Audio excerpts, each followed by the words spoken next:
We last conducted an oversight hearing of the Bureau of Alcohol, Tobacco, Firearms and Explosives, or ATF, just over 1 year ago. Since that time, a few things have changed and a great many things have stayed the same. Let's begin with what has changed. Last month, the Attorney General signed an ATF final rule clarifying who is, quote, engaged in the business, unquote, of selling firearms, and who must therefore obtain a license to sell firearms and conduct the necessary background checks. This rule implements a change in this definition made by Congress when we passed the Bipartisan Safer Communities Act, the first significant piece of gun violence prevention legislation in nearly 30 years. Prior to the passage of the BSCA, a person was, quote, engaged in the business, unquote, of selling firearms if they did so, quote, with the principal objective of livelihood and profit, close quote. But under the new law, a person is engaged in the business of selling firearms if they do so, quote, to predominantly earn a profit, unquote. In finalizing this new rule, ATF has adhered to its directive from Congress and has ensured that ATF regulations are consistent with the definitions we updated through this historic legislation that makes Americans safer. Importantly, the new definition and the new rule ensure that more gun sales, including those at gun shows or through the internet, include a background check, a life-saving tool that keeps guns out of dangerous hands. These changes are the only significant expansion of the federal background check system since it was established in the Brady Handgun Violence Prevention Act in 1993. The Department of Justice estimates that there are over 20,000 unlicensed sellers who are taking advantage of ambiguity in the law and who will now have to obtain a license and conduct background checks. Yesterday, in a related hearing, Republicans argued that this new rule is being used to target individuals who are merely selling a gun from their personal collection or who occasionally buy and sell guns as part of a hobby. This is false.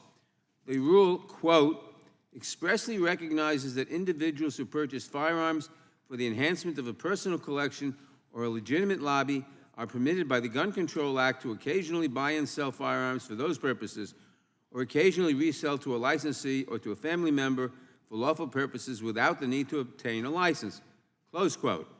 The final rule also states that, quote, nothing in this rule shall be construed as precluding a person from lawfully acquiring a firearm for self-protection or other lawful personal use, close quote. The law and the rule do not impose any new requirements on those who are merely selling a firearm to a neighbor, a friend, or family member, or those who collect and occasionally sell firearms as part of their hobby. Rather than targeting innocent lobbyist sellers, this rule will prevent illegal gun sellers from profiting off gun trafficking. This comes at a critical time, given that the ATF's National Firearms Commerce and Trafficking Assessment revealed that unlicensed gun sales were contributing more and more to the flow of firearms into the black market and, unsurprisingly, becoming a leading source of crime guns. The second new development since we last heard from ATF Director Dettelbach is that Republicans used their control of the House to enact significant cuts to several critical law enforcement agencies, including the Department of Justice, the FBI, and the ATF.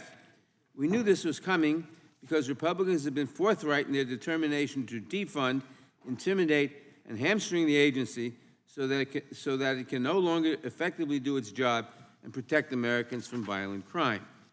Republicans' own messaging documents actually celebrate the 7% cut to the ATF, the law enforcement agency responsible for protecting communities from gun violence, stopping gun trafficking, and ensuring lawful and responsible gun ownership.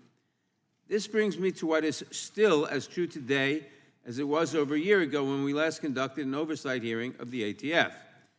ATF is still the primary federal agency tasked with keeping guns out of the wrong hands, and it is still doing that important work even with the budget cuts forced through by House Republicans.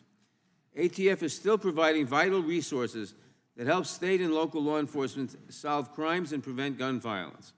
ATF is still the only agency in the country that is able to trace crime guns, helping law enforcement determine how a gun came to be owned and used in a violent crime. ATF is also still the only agency that provides local, state, tribal, and federal law enforcement with ballistic imaging analysis, a critical tool that can help solve crime and prevent further gun violence. It provides its assistance at no cost to its law enforcement partners. Despite the significant value that ATF provides to state and local law enforcement, Republicans have defunded the agency, and they repeatedly seek to unravel its regulations through litigation, Congressional Review Act resolutions, and frivolous investigations, even when ATF is merely following the law as directed by Congress. Some Republicans have even introduced a bill to abolish the ATF altogether. The majority says that it stands with law enforcement. So why does it seek to abolish the only law enforcement agency with the capability of tracing crime guns? The majority says that they support state and local police.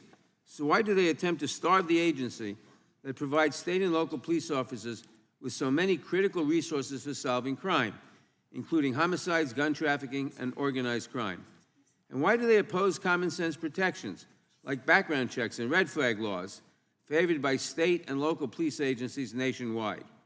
The answer lies in another part of ATF's responsibilities, making sure that gun dealers follow the law by conducting background checks, refusing to sell to those who are not allowed to have firearms, and keeping records so that crime guns can be traced.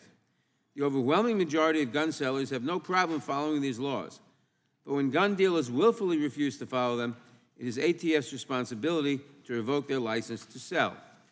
Republicans' priorities are clear. They would prefer to keep every gun store in the country open, even those that willfully violate the law, rather than to let ATF save lives simply by enforcing the law. And this brings me to the final thing that is still the same since our last oversight hearing. It is still the case that we're losing more than 100 Americans to gun violence every single day. Even without counting suicides, we have already lost more than 6,000 Americans to shootings so far this year. That includes 88 young children, 454 teens, and 30 law enforcement officers who were killed by gunfire just this year. Democrats have put forth a range of solutions to prevent gun violence, to support law enforcement, and to solve crimes. But since they took control of the House, our Republican colleagues have not advanced a single bill that would make Americans safer from gun violence.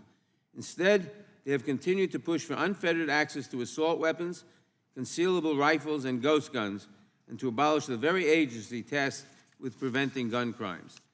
As Republicans continue to seek freedom from gun regulations, we will continue to see communities free from gun violence.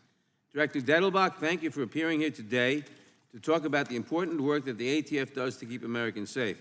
I look forward to your testimony, and I yield back the balance of my time.